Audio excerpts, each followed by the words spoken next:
Yıllardır onların anıldığı bir isim var. Anonymous. Dünyada birçok devlete, kuruluşa ve olaya müdahale etmiş. Kendi içinde din, dil, ırk gibi ayrımlara düşmeden yanlış gördükleri her olaya müdahale etmekten çekinmeyen bir grup. Bunca zaman boyunca anonimliği ilke edinerek yanlış gördükleri her şeyin karşısında dursalar da, internetteki çoğu kişiye göre onların yaptığı zorbalık hatta gereğinden fazla burnunu sokma olarak adlandırıldı. Ama bir olay onları beyaz şövalye olarak tanımlamaya yol açtı. Üstelik bu olay ne bir devletle ne de bir kuruluşla alakalıydı. Bu yapılanın doğru olmadığı bilindiği halde saklı tutularak örtbas edilen bir olayın ortaya çıkarılmasıydı. Videoya geçmeden önce kanala abone olmayı ve videoyu beğenmeyi unutmayın.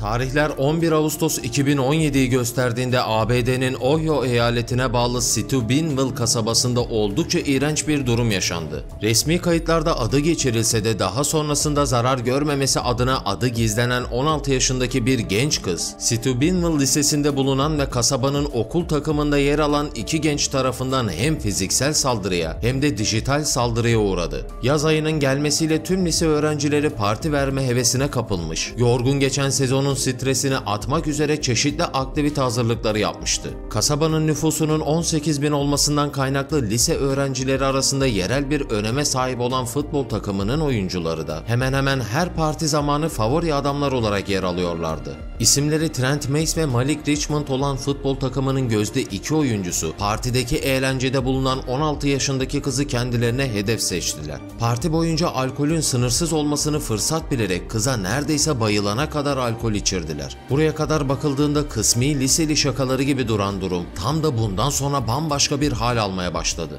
İçirilen alkolün etkisiyle sızıp kalan kızı evin bodrum katına taşıdılar. Önce onun müstehcen görüntülerini çektiler ve ardından kıza tecavüz ettiler. Üstelik bu da yetmezmiş gibi çektikleri birçok görüntüyü başka arkadaşlarına gönderdiler. Sosyal medyada olayla ilgili üstü kapalı şekilde imalı sözler ve görüntüler paylaştılar. Devam eden günlerde ise tecavüzcülerden biri olan Mace, genç kıza mesajlar atarak defalarca özür diledi. Hatta bir mesajında yapılanları reddetmek için bu çok anlamsız, seninle ilgilendiğim için teşekkür edilmesi gerekirken başım belaya girecek şeklinde mesajlar bile attı. Olayın yaşanmasının ardından kasabada uzun bir sessizlik dönemi başladı. Tüm kasaba adeta olay yaşanmamış gibi davranıyor, normal hayatlarına devam ediyordu. Ayrıca genç kız ve ailesi durmadan tehdit ediliyordu. Olayla ilgili herhangi bir idari adım atılırsa başlarına kötü şeylerin geleceği konuşuluyordu. Genç kız yaşadığı psikolojik travmayı daha fazla kaldıramayarak polise gitti. Buraya kadar olayı takip eden herkes polisin olaya el attığını ve bir anda incelemelere başlayarak olayı aydınlattığını düşünebilir. Ama aslında tam tersi bir durum oldu. Okul yetkilileri, kolluk kuvvetleri, hatta ilçe savcısı ve yargıç dahil birçok üst düzey yetkili konuyu örtbas etmeye çalıştı. Olay yerel basında tepki görse de üstü kapatılmaya çalışıldı. Mace arkadaşlarına mesajlar attı. Yalnızca eve gelip içip bayıldığını söylemelerini istedi. Olayın konuşulduğu sıralarda kendisi de cinsel istismardan kurtulan ve aktivist olan Michelle Mackey'nin aklına bir fikir geldi. Olayı tüm ABD'de duyurmanın bir yolunu aramaya koyuldu ve ardından son zamanlarda adını sıkça duyduğu bir topluluğa ulaştı: Anonymous'a. Anonymous, herhangi bir liderleri olmamasıyla bilinen, internette anonim şekilde bir takım eylemler gerçekleştiren bir topluluk olarak biliniyor. Uzun yıllardır dönem dönem internet ortamında isimlerini duyursalar da genel anlamda sessiz kalmayı ve anonim olmayı tercih eden bir grup. Olayın meydana geldiği dönemde de adını sıkça duyurmasına sebep olan birkaç olayda bulunmuşlardı. Anonymous'a bağlı olduğu kabul edilen Nightsec topluluğu, daha doğrusu topluluğun kurucusu Derek Lostader davayı ele aldı. Derek, küçük yaşlarda evde ve okulda şiddet gören birisiydi. Çevresi bakımından oldukça sessiz ve silik bir tip olarak tanınıyordu. Gerçek hayatta dost edinemedikçe kendini sanal dünyaya vermiş, bunun neticesinde de kodlama gibi alanlarda kendini geliştirmişti. Annesinin ve babasının zamansız ayrılığı onu daha da sessiz bir hale getirmişti. Gününün çoğunluğunu annesi ve küçük kardeşine bakmak için çalışarak geçiriyor, geriye kalan zamanlarını da odasında kodlamayla uğraşarak harcıyordu. Kendisinin tanımına göre içindeki kötü çocuğun ortaya çıkması bir olayla gerçekleşmişti. İşten eve geldiğinde annesinin sevgilisi tarafından dövüldüğünü görünce önce eline bir bıçak alarak peşine düştü. Odasından hiç çıkmayan o sessiz çocuk adamın karnını deldi ve hiçbir şey olmamış gibi odasına geri döndü. Arkadaşına bu olaydan bahsederken sonraki 4 günü yerdeki kanı temizleyerek geçirdim. Bu beni eşsiz çocuktan şimdi olduğum şeye dönüştürdü ve o zamandan beri onu kapatamadım diye anlatmıştı. Bir gün yine bilgisayarında kodlamayla uğraştığı bir anda YouTube'da Anonymous grubunun bir belgeseline denk geldi. O ana kadar kendine bir amaç edinmeyen Derek için bambaşka bir amaç ortaya çıkmıştı. Kendisinin yalnız olmadığını, tıpkı kendisi gibi sanal dünyada birçok insanın olduğunu keşfetmişti. Aynı sorunları yaşayan, aynı sıkıntılarla boğuşan binlerce insan.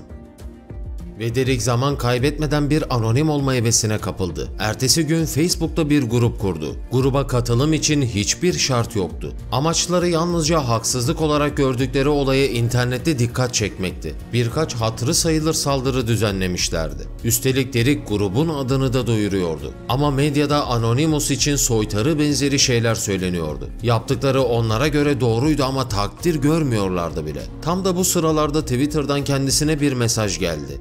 Ohio'da yaşanan tecavüz olayından bahsediyordu ve Nightsek'ten yardım istiyorlardı. Nightsek çok geçmeden işe koyuldu. Önce futbol takımının taraftar grubuna ait bir internet sitesini hackleyerek başladılar. Sitenin girişine olayla ilgili olan herkes kendini deşifre ederek itirafta bulunmazsa, Anonymous'un bunu bizzat kendisinin yapacağını belirten bir video bıraktılar. Ama grup olaya o kadar sinirlenmişti ki kimsenin itirafta bulunmasını beklemeden ikinci bombayı patlattı. Hackledikleri taraftar sitesinde buldukları olay gecesine ait videoları bir yayınlamaya başladılar. Üstelik silinme tehlikesine karşın birden çok yere yüklemeye başlayınca medyanın dikkati Ohio'daki küçük kasabaya çevrildi. Birçok büyük televizyon kanalı olayı haber yapmaya başladı. Önce olayın birincil şüphelileri gözaltına alındı. Ardından olayı örtbas etmeye çalışanlar teker teker tespit edilerek soruşturmalar açıldı. Olaya bakan ilçe savcısı ve yargıç futbol takımıyla bağı olduğu tespit edilince davadan alındı. Onlarca öğrencinin telefonlarına ve tabletlerine el koyuldu. Yüzlerce kanıt, mesajlarla, fotoğraflarla ve videolarla desteklenen olayı gün yüzüne çıkarmak için yeterliydi.